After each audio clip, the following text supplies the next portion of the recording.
श्री कृष्ण कहते हैं कि हमें किसी से भी अंधा प्यार नहीं करना चाहिए। हमारा किसी के प्रति अंधा प्यार हमें कभी भी आगे बढ़ने नहीं देता।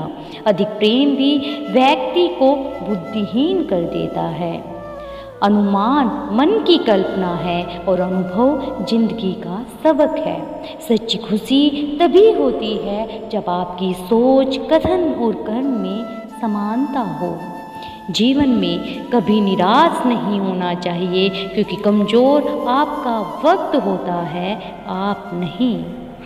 जैसे तेल समाप्त हो जाने पर दीपक बुझ जाता है, उसी प्रकार क्रम के क्षीण हो जाने पर भाग्य भी नष्ट हो जाता है। मौन सबसे अच्छा उत्तर है किसी भी ऐसे व्यक्ति के लिए जो आपके शब्दों को महत्व ही नहीं देता। मनुष्य जन्म लेता है तो उसके पास सांसें तो होती है पर कोई नाम नहीं होता। जब मृत्यु होती है तो उसके पास नाम तो होता है पर सांसें नहीं होती। इसी सांस और नाम के बीच की यात्रा को जीवन कहते हैं। ना किसी के अभाव में जियो, ना किसी के प्रभाव में जियो, ये जिंदगी है आपकी, अपने स्वभाव में जियो। किसी के प्रति मन में क्रोध लिए रहने की अपेक्षा उसे तुरंत प्रकट कर देना अधिक अच्छा है। जैसे क्षण भर में जल जाना देर तक सुलगने तक अधिक अच्छा है। समय कभी नहीं रुकता। आज यदि बुरा चल रहा है तो कल अवश्य अच्छा आएगा। आप केवल निस्वार्थ भाव से कर्म कीजिए और वही आपके हाथ में है। श्री कृष्ण कहते हैं हमारी आस्था की परीक्षा तब होती है जब हम जो चाहे वो ना मिले और फिर भी हमारे दिल से प्रभु के लिए शुक्रिया ही निकले। दया होनी चाहिए, कमजोरी नहीं। ज्ञान होना चाहिए, अहंकार नहीं। कोई कुछ भी बोले, स्वयं को शांत रखो। धूप कितनी ही तेज हो, समुद्र सूखा नहीं करते। तुम उसके लिए शोक करते हो जो शोक करने के योग्य नहीं है, फिर भी ज्ञान की बातें करते हो। बुद्धिमान व्यक्ति न जीवित और न ही मर्द व्यक्ति के लिए शोक करते हैं। तुम अपनी पीड़ा के लिए संसार को दोष मत दो, अपने मन को समझाओ। तुम्हारे मन का परिवर्तन ही तुम्हारे दुखों का अंत है। अगर तुम अपना कल्याण करना चाहते हो तो सभी तरह के उपदेशों, सभी धर्मों को छोड़कर श्री कृष्ण की शरण में आ जाओ। मैं तुम्हें मुक्ति प्रदान करूँगा।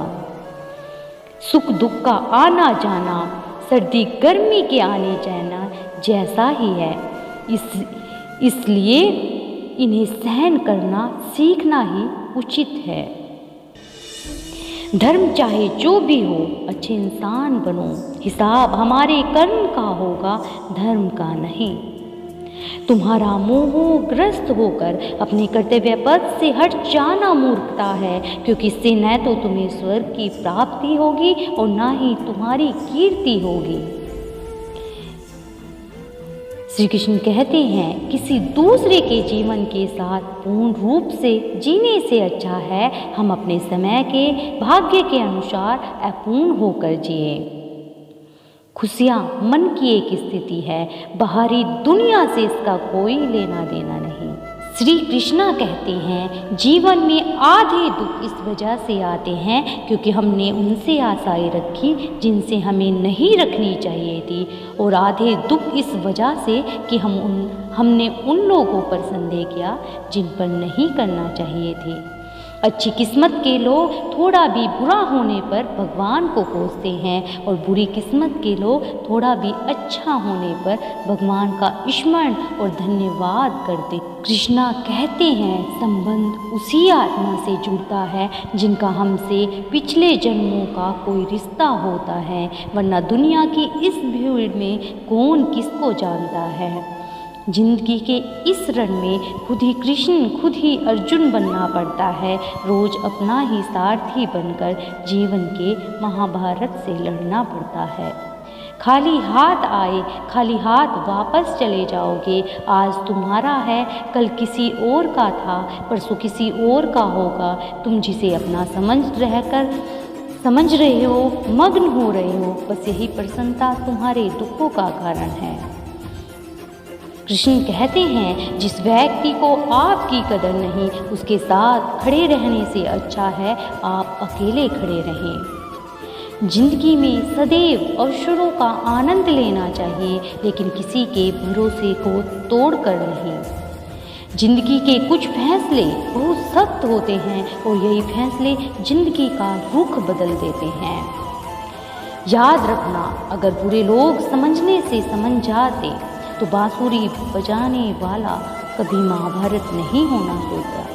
जिंदगी में अच्छे लोगों की तलाश मत करो, खुद अच्छे बन जाओ। आपसे मिलकर किसी की तलाश शायद पूरी हो जाए। दुनिया में सबसे ज़्यादा सपने इसी बात पर तोड़े हैं कि क्या कहेंगे लोग। ईश्वर ने जो हमारे भाग्य में लिखा है उसे हमसे कोई नहीं छीन सकता, लेकिन अगर हमें अपने ईश्वर पर सच्चा भरोसा है तो हमें वो भी मिल सकता है जो हमारे भाग्य में नहीं लिखा होता।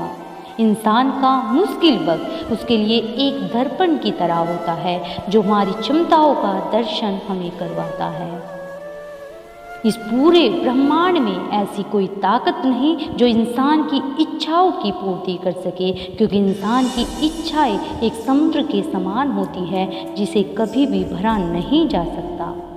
जो दूसरों की तकलीफ़ों को समझते हैं, जिनमें दया है, दिल से जो अच्छे हैं, उन्हें दोबारा जन्म नहीं लेना पड़ता।